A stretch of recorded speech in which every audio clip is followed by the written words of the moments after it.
Bismillahirrahmanirrahim. Assalamu alaikum. Бүгін Масад сүресінің тәжвид ережелерін өтеміз. Суратул Масад. Bismillahirrahmanirrahim. Tabbat yada. Шадданы шадда қылып айтуымыз керек, яғни екеу қылып.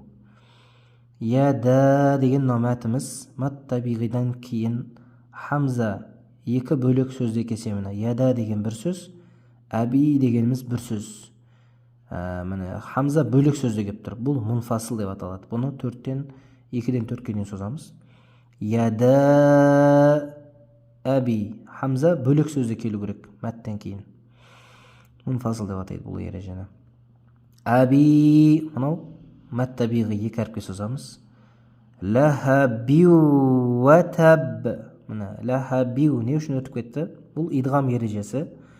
Сукунды нуннан кейін міне б-и-ны ғой мынау. Тәнуиннің нуны. Осы нуннан кейін уа әріпі келсе идғам болады. Лахабиу ва деп өтіп кетеді, ны оқылмайды.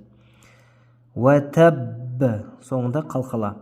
Ватаб қалқала аламыз. Келесі аят. Мына жерде міне қайтадан мұнфасыл. Мәттен кейін хамза бөлек сөзде кеп тұр.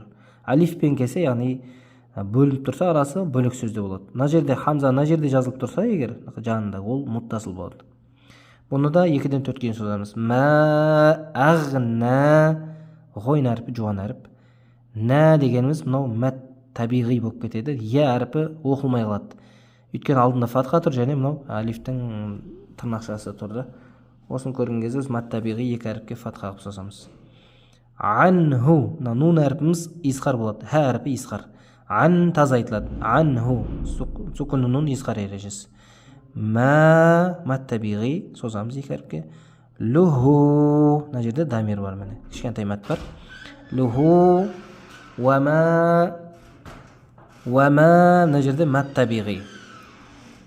Кәсәб соңында қалқала болады. Кәсәб қалқала болады. Саяс жуан қыламыз. Осын көп адамда сайос деп қояды, йо емес, я. Саяс ля мәт табиғи. Я алифия дейді. Яны созамыз. Саяс ля на деген мәт табиғи екі әріпке созамыз. Рон ихфа болады. Зәл әрпі, ихфа әрпі 15 әріпке кіреді. Мынаны ың деп оқимыз. Нә рон ың болып ауысатын аушы. Ыңға жасырамыз, яғни зәлдің шығатын жеріне. Нә рон сукунды нунның ихфа ережесі. Зәті мәт табиғи екі әріпке созамыз. Тә. Ләхәб қалқала соңында. Қалқала болып атқан себебі фатха налар бәрі түсіп қалады. Тәнуин де түсіп қалады. Өзіміз арт сукун қыламыз ойдан. Уамро, уасыл хамза деген сөздің басында келсе, егер мына уау жоқ деп есептесек, онда үшінші әріпке қарап имро деп оқимыз да. Ал мына уа болғандықтан уасыл деген біріктіру. Уам деп өтесіз наған қарай. Уамро. Атуху ро әріпі жуан. Уамра емес ро. Атуху мына жерде созамыз. Дамир екі әріпке созамыз. Хамма ғунналы идғам мынау. Ұстап өтеміз. Хамма созамыз мәт табиғи екі әріпке.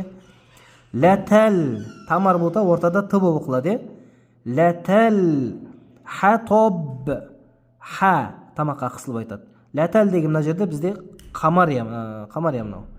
Ләтәл лыға тоқтайыз. Ха әрпі қамария әрпі. Хатоб то әрпі жуан. Хатоб соңында қалқала болады. Фи мәт табиғи екі әріпке созамыз. Джит бұл жерде де екіге созамыз. Диха деген же қайтадан екіге созамыз. Сонда үш мәт болып тұр. Фи джи диха мәт табиғи. Хаб хаб, қалқала, хаб деп оқылады. Лум Лум деп лунны сукундунун мимға жолыққанда тура мынау вау идғам болған сияқты бұл да идғам болады. Хаблум екі мы қыламыз. Хаблуны ны мыға ауысып кетеді. Хаблум мим қайтадан солай міне. Мынауды сукундунун, мынауды сукундунун. Мынау тәнвин сукундунун, мынау ашық сукундунун. Хаблум мим мәсәд. Мына жерде міне д қалқала болады. Тоқтамайтын болсақ, мәсәдим бисмиллахи деп ықылас қойып кетеміз. Мәсәд сүресінің ережелері болса, және мәт табиғидің ережесін айтып өтейін. Мәт табиғи дегеніміз міне. Фи деген екі әріпке созамыз. Жи екі әріпке, ха, мысалы, нә, зә дегендер. Осылардан кейін хамза мен сукун келмесе мәт табиғи деп аталады. Екі әріпке созамыз. Ал егер міне хамза келіп тұр мына ережеде, сукун келуі мүмкін. Сол сукун мен хамза келген кезде әртүрлі жағдайда олар ұзаққа созылады, ұзақ ереже болады.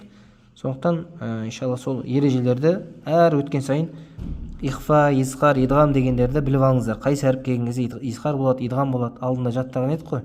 Соларды енді осылай практикаға салайық. Алла жеңілдігін берсін баршамызға.